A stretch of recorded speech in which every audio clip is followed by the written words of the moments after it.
Merci pour votre confiance et fidélité à la chaîne mère. Il est 13h à Bamako, 16h à Téhéran.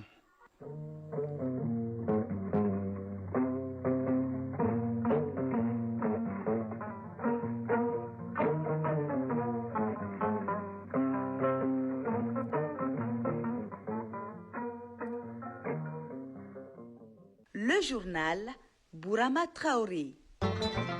Mesdames et messieurs, bonjour et bienvenue dans cette édition, la deuxième de Mali Actualité et les titres.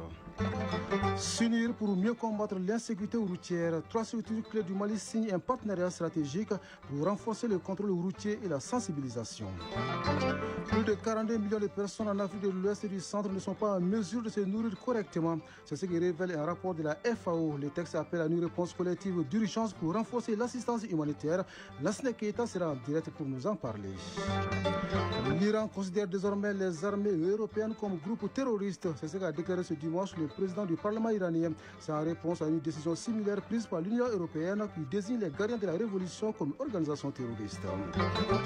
Israël réouvre ce dimanche le point de Rafah pour le passage limité des habitants. Un passage qui s'est fait sous un contrôle sécuritaire de l'armée israélienne et une supervision internationale. Un dossier signé Mohamed Sangaré. Tombouctou vibre au rythme de la 10e édition du festival Vivre Ensemble, un événement placé cette année sous le thème le rôle de la jeunesse dans la cohésion sociale et le développement culturel. Le Djoliba AC tente de se relancer en Coupe de la Confédération avec 0 point au compteur. Il affronte cet après-midi à Bamako l'USF d'Alger. La rencontre entre dans le cadre de la 4e journée des matchs de groupe. Dans notre rendez-vous hebdomadaire, la santé, on s'intéresse ce dimanche à la sinusite, une maladie infectieuse qui se manifeste par une douleur faciale, la congestion nasale ou encore des maux de tête. Nous avons rencontré un spécialiste pour plus d'éclairage. C'est tout pour les titres. Une fois de plus, bonjour et bienvenue. 3 conventions, un seul objectif, stopper l'hécatombe sur nos routes. La NASER, la police nationale, la gendarmerie et la protection civile scellent un partenariat pour renforcer les contrôles, la sensibilisation dans les carrefours et les points stratégiques. Les conventions signées entrent en vigueur ce 1er février 2026. C'est ce que nous dit Moussa Kamara qui était présent pour Mali Actualité. C'est un signal fort en faveur de la sécurité des usagers de la route. Le ministère des Transports et des Infrastructures, à travers l'ANASER, a signé 3 conventions avec la gendarmerie, la police et la protection civile. Objectif, renforcer la prévention, intensifier le contrôle et réduire durablement les accidents de la circulation. Ces accords permettront une meilleure coordination des interventions sur le terrain, le partage d'informations et le renforcement des capacités des forces de sécurité routière. Dambélé Madina Sissoko, ministre des Transports et des Infrastructures. Nous sommes réunis pour procéder à la signature de 3 conventions. Les 2 premières portent sur les modalités d'exécution des opérations conjointes de contrôle routier ANASER, police en milieu urbain et ANASER, gendarmerie sur les axes routiers interurbains pour la prévention des accidents de la circulation routière. Les conventions relatives aux opérations conjointes de contrôle routier précisent 110 opérations conjointes ANASER, police nationale dans les villes de Bamako, Kaï, Koulikoro, Kati, Sikasso, Ségou, 100. 97 opérations conjointes ANASER, gendarmerie nationale sur les axes routiers, Bamako, Ségou, Ségou, 100, Mopti, Bamako, Sikasso. Grâce à cette synergie, l'ANASER renforcera les actions de sensibilisation. La police et la gendarmerie veilleront au strict respect du code de la route à travers des contrôles accrus. Ousmane Maïga, directeur général de l'ANASER. Les hautes autorités du pays ont estimé que quand nous travaillons ensemble, en tandem, en tridem, en quadem, je pense qu'on pourra réduire significativement les accidents de la circulation routière. C'est pourquoi nous avons signé ces conventions-là pour permettre à la protection civile d'enseigner les gestes de premier secours partout où l'ANASER fait ses campagnes de sensibilisation. Pour les autorités, il s'agit d'une réponse concrète à un fléau aux lourdes conséquences humaines et économiques. Général de division Daoud Ali Mohamedine, ministre de la Sécurité et de la Protection civile. Les conventions permettront de mieux coordonner les actions sur le terrain. Les activités concernent le contrôle routier, la sensibilisation dans les carrefours et points stratégiques des centres urbains et sur les principaux axes routiers du Mali, ainsi que l'initiation aux gestes de premier secours et à l'usage des instincteurs en cas d'incendie de véhicules. Avec ces conventions, l'État renforce son dispositif de sécurité routière et réaffirme sa détermination à placer la protection des vies humaines au centre de l'action publique. Oui, au centre de l'action publique, cette autre priorité, celle de l'amélioration des conditions de vie de nos compatriotes déplacés du fait de l'insécurité. Pour les soulager, l'ONG Femmes et Développement lance une vaste campagne de distribution de vivres qui s'étend sur 9 mois au profit de 350 ménages. Coût de l'opération, plus de 120 millions de francs CFA. Les bénéficiaires ont reçu leurs kits alimentaires des mains du gouverneur de région sous l'œil de notre correspondant sur place, Drissa Kone.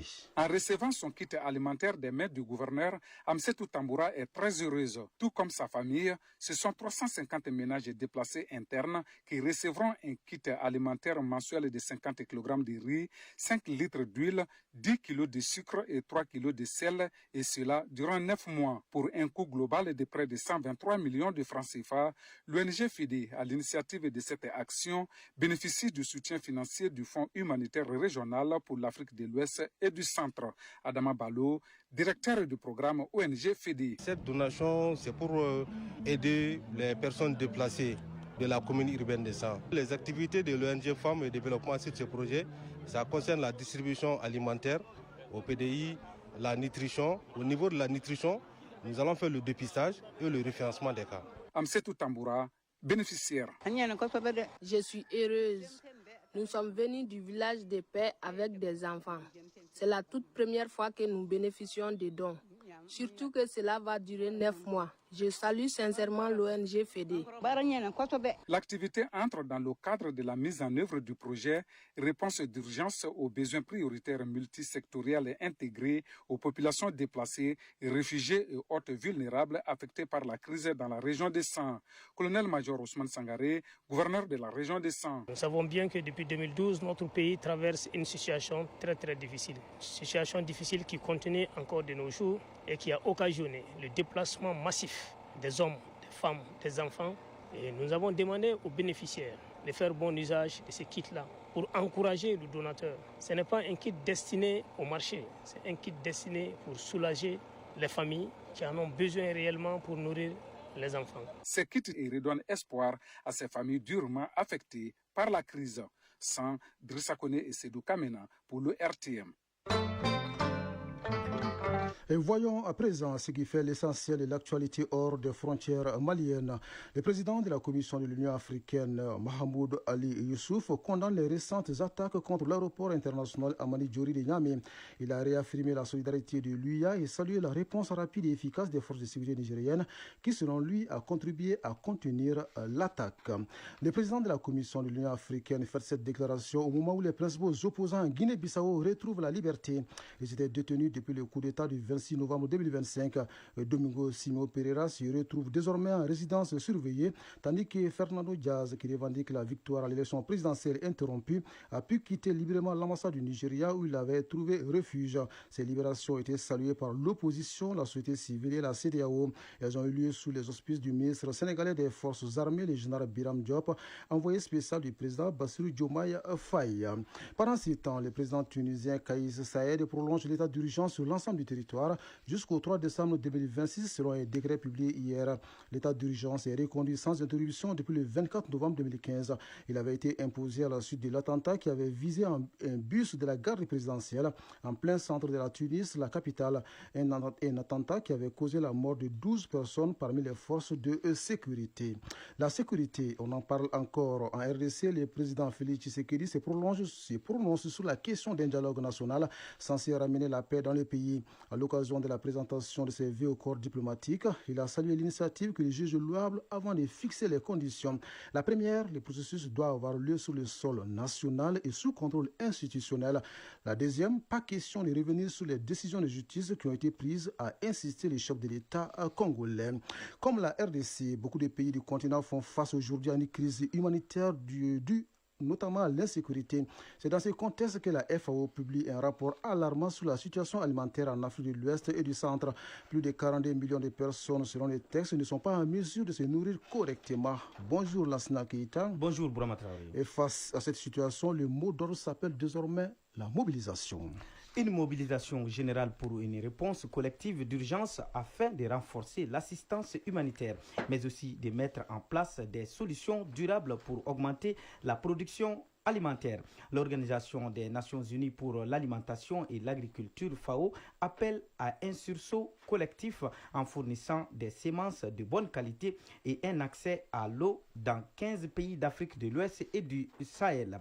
Le Nigeria, le Tchad, le Cameroun, le Niger, le Ghana et la Sierra Leone sont parmi les pays les plus affectés par cette crise alimentaire, selon l'organisation. Sur le terrain, l'accès aux terres agricoles, des aléas climatiques et l'insécurité constituent des facteurs majeurs. Les populations ne sont plus en mesure de faire face aux besoins quotidiens. On assiste à une dégradation avancée de la situation humanitaire accentuée par la hausse des prix des denrées alimentaires associée à la baisse des financements.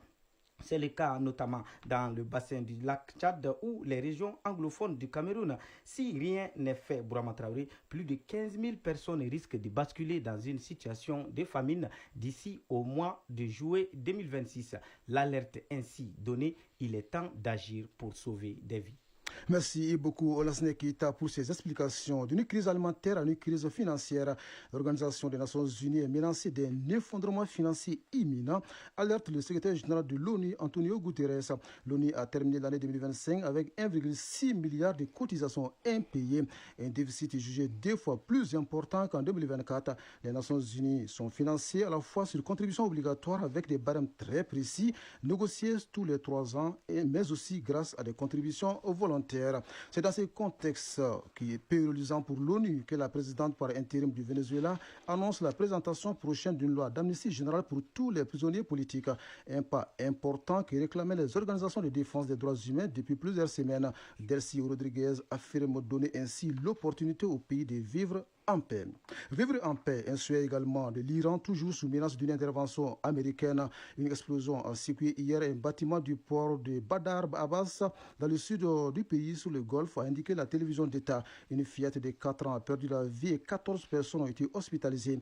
L'explosion a détruit 2 étages d'un immeuble résidentiel, endommagé plusieurs véhicules ainsi que des commerces. Des équipes de secours et des pompiers ont été déployés sur place. Une enquête a été ouverte afin de déterminer l'origine de l'explosion selon les autorités iraniennes.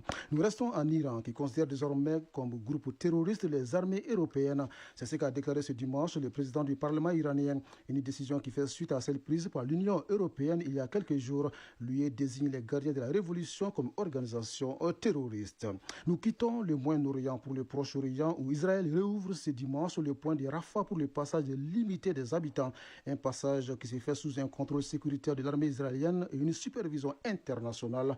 Bonjour Mohamed Sangaré. Bonjour Bourama Traoré. Et vous suivez ce dossier pour Mali Actualité. Alors, question, quelles sont les modalités de la réouverture de ce passage de Rafah? La traversée du point de passage de Rafah reprend sous des conditions drastiques, Bourama Traoré. Seuls les piétons sont autorisés selon un flux restreint à environ 150 personnes par jour acheminées par des bus organisés. Si les opérations sont officiellement gérées par l'autorité palestinienne côté Gaza, sous la supervision d'observateurs de l'Union européenne, Israël maintient un contrôle sécuritaire absolu. Les dispositif repose sur une coordination complexe et une surveillance technologique de pointe.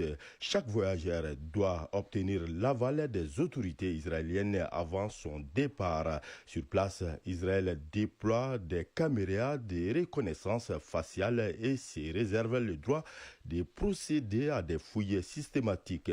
Pour ceux qui regagnent l'enclave, un second filtrage est effectué par l'armée israélienne dans une zone sécurisée située immédiatement derrière la frontière.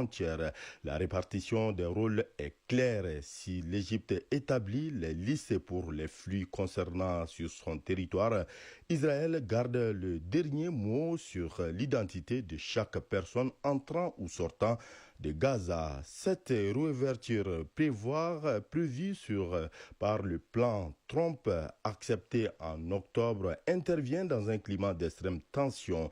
Elle fait suite au rapatriement à Israël de la dépouille du dernier otage détenu par les Hamas.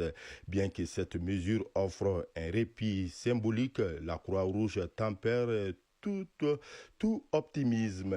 Elle rappelle que l'urgence humanitaire reste totale pour des millions de Gazaouis privés de l'essentiel au cœur de l'hiver. Le cessez-le-feu demeure d'une fragilité alarmante. Hier samedi, des frappes israéliennes ont causé la mort de 32 personnes selon la défense civile locale, invoquant de son côté des ripostes à des violations de la trêve. Selon des sources frontalières, la journée d'aujourd'hui est consacrée au dernier réglage logistique et à l'installation de la délégation de l'autorité palestinienne. Les premières traversées prévues sous paix devraient prioriser l'urgence médicale. Bourama Traoré. Merci beaucoup, Mohamed Sangaré. Retour à Bamako juste après ça. Un mot de culture dans cette édition. Direction Tombouctou qui abrite la 10e édition du festival Vivre Ensemble. Un événement qui se tient cette année sous le thème « Le rôle de la jeunesse dans la cohésion sociale et le développement culturel ». Au menu de ces festivals, des conférences et des visites touristiques. Revivons l'ouverture de ces festivals en son et lumière avec l'un de nos correspondants dans la région, Idrissa Goulou Sissoko.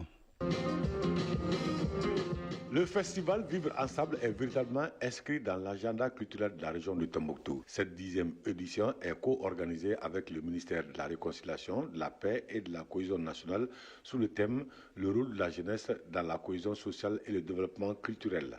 Salah Maïga, directeur du festival Vivre Ensemble. 10 ans d'engagement, de résilience et d'espoir. 10 ans au service du dialogue, de la paix et de la valorisation de notre riche diversité culturelle. Cette édition anniversaire revêt donc une significative toute particulière, surtout dans les contextes que traverse notre pays. Bettina Mouchkivi, chargée d'affaires de l'Union européenne. L'Union européenne est fière d'être aux côtés du Mali pour la promotion de la paix, de la réconciliation et du développement durable. Notre engagement va au-delà des discours. Il se traduit par des actions concrètes, et ceci depuis 1958. On est votre partenaire. Nous croyons fermement que la culture et le dialogue sont les moteurs essentiels pour construire une société plus inclusive et harmonieuse. 2 jours durant, la ville va vibrer au rythme des concerts géants, expositions, visite des sites touristiques et conférences avec les acteurs culturels. Pour le ministère de la Réconciliation, de la Paix et de la Cohésion nationale, ce festival est un espace de promotion de la paix et de la cohésion sociale. Général de corps d'armée Ismaël Ouagé, ministre de la Réconciliation, de la Paix et de la Cohésion nationale. Nous sommes persuadés que l'un des vecteurs forts pour la paix et la réconciliation, c'est la culture. Alors nous avons décidé de nous mettre en partenariat avec l'ONG Vivre Ensemble pour non seulement organiser et soutenir le festival Vivre Ensemble, la culture est aujourd'hui un vecteur fort pour la réconciliation. La visite des stands par le ministre et sa délégation et la soirée animée par des artistes locaux et de Bamako ont été les temps forts de l'ouverture de cette 10e édition du festival Vivre Ensemble.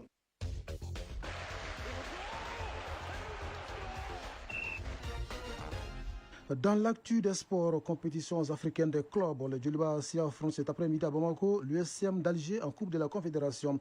La rencontre entre dans le cadre de la 4e journée des matchs de groupe et la Fédération malienne de taekwondo a une nouvelle présidente. Madame Si Aminata Makou Traoré, c'est son nom. Elle a été élue hier pour un mandat de 4 ans. Plus de précisions dans la synthèse de l'actualité sportive qui porte la signature de Famour Djourti. En Coupe de la Confédération, notre représentant, le Djoliba Assi, reçoit ce dimanche dans l'après-midi l'USM d'Alger au compte de la 4e journée de groupe. Les Rouges de Bamako, qui sont en difficulté dans cette campagne, 3 sorties, 3 défaites, se préparent pour la réception du club algérien et promettent de se battre pour la victoire et préserver toujours leur chance dans le groupe A. Aboubakar Djaradi, senior, milieu de terrain du Djoliba Assi. On va essayer de se relancer. Il reste encore 9 points à aller chercher. On sait que ça sera difficile parce que l'équipe est en manque de confiance en compétition africaine. On fera tout pour chercher d'abord les 3 points ici à domicile afin de préparer les 2 autres matchs. En Ligue des Champions, le Stade malien de Bamako est allé accrocher Petro de Luanda d'Angola dans le cadre de la 4e journée dans le groupe D. Un précieux point à l'extérieur pour le représentant malien. Les Blancs de Bamako conservent la tête du groupe avec 8 points. Ils sont toujours invaincus après 4 matchs. Petro de Luanda a raté un penalty en fin de match. Siba Sporting Club de Tanzanie accueille ce dimanche 1er février l'Espérance sportive de Tunis au stade Benjamin Kappa au compte du second match de la 4e journée dans le groupe D. Avec 0 points en 3 matchs, les Tanzaniens ont besoin d'une victoire victoire pour espérer continuer dans cette compétition. De leur côté, les Tunisiens peuvent venir à hauteur des Blancs de Bamako à la tête du groupe D en cas de succès. Toujours en football, Ligue 1 Pro du Mali, la 12e journée après fin hier samedi. L'association sportive de Korofina ASCO a battu Afrique Football Elite AFE 2-0. L'AS Bakardian de Baraouli s'est lourdement incliné 3-0 face aux 11 créateurs de Nyarela. C'est par ce même score de 3-0 que l'USFAS s'est imposé devant l'US Bougouni. La journée a démarré vendredi avec 2 matchs nuls. 0-0 entre le FC Diara et l'US Bougouba et 1 but partout entre le FC Malikroa et Derby Academy. Les rencontres Binga FC Stade Malien de Bamako et AS Real Djoulouba-C sont reportées à raison de la participation du Djoulouba-C et du Stade Malien de Bamako dans les compétitions africaines des clubs. La première journée du championnat cadet filles et garçons de la Ligue de handball de Bamako s'est jouée ce samedi. Chez les filles, le COM a dominé 47-5, le COAD et le CMB a pris le meilleur 13-6 sur l'AS Mandé. Chez les garçons, le lycée sportif Ben Obarsi et l'ESBOS a gagné 21-9 contre l'AS Commune 2. Le COM s'est imposé de justesse 18-17 devant le COAD. Le CMB a cartonné 19-5 l'AS Mandé. La deuxième journée est programmée pour mardi 3 février 2026. Si Aminata Makou Traoré est la nouvelle présidente de la Fédération malienne de taekwondo, elle a été élue avec 4 voix sur 6 lors de l'Assemblée générale élective, devançant ses 2 concurrents, Maître Yagouba Samake qui a eu 2 voix et Maître Alinou Badra Traoré, le président sortant, avec 0 voix. Si Aminata Makou Traoré, présidente de la Fédération malienne de taekwondo. C'est vrai que le taekwondo a besoin d'union et pour ça, on va y travailler. Le taekwondo a besoin d'une gouvernance transparente et inclusive. Pour ça, on y travaillera. Le taekwondo a besoin de tous ses fils et nous ferons notre possible pour ramener tout le monde. Le scrutin s'est tenu dans un climat de transparence en présence des représentants du Sénosme et du ministère des Sports. Les ligues de Bamako et Tombouctou, non reconnues, ont été exclues du vote. La nouvelle présidente de la Fédération malienne de taekwondo dispose de 3 mois pour organiser une assemblée générale de relecture des textes, une instruction du ministre en charge des Sports. Élue pour 4 ans, si Aminata Makou Traoré rentre dans le cercle restreint des femmes dirigeantes des fédérations sportives au Mali après le golf, le techball, le sambo et l'athlétisme. Focus santé. Elle est une autre forme de rhume qui se manifeste par une douleur faciale, un écoulement nasal ou encore l'obstruction du nez. Il s'agit de la sinusite à laquelle on s'intéresse aujourd'hui dans notre rendez-vous hebdomadaire de la santé. Une maladie dont le traitement dépend de la cause et de la durée de l'infection selon les spécialistes. Pour plus de précisions, suivons Kouma Sissé et son invité. Si la rhinite allergique est provoquée par des allergènes, la sinusite, quant à elle, est infectieuse. Elle est causée par des bactéries, des virus ou des champignons. Naouma Sissé, otorhinolaryngologiste au CHU Gabriel Tsuri. Il s'agit de toute inflammation d'origine infectieuse des cavités sinusiennes, naso-sinusiennes. On appelle cavités naso-sinusiennes, c'est des petites cavités qui sont creusées au niveau des os de la face. Au niveau de la face, il y a des petits os qui sont pneumatiques, qui sont creusés là, sous les yeux, sur les yeux, entre les yeux, derrière les yeux. Donc c'est des petites cavités qui jouent un rôle d'allègement de la boîte crânienne. D'autres causes de cette pathologie sont liées à la malformation et à la douleur dentaire. Il y a des personnes qui peuvent avoir des déviations nasales qui vont faire que la respiration nasale ne se passe pas bien.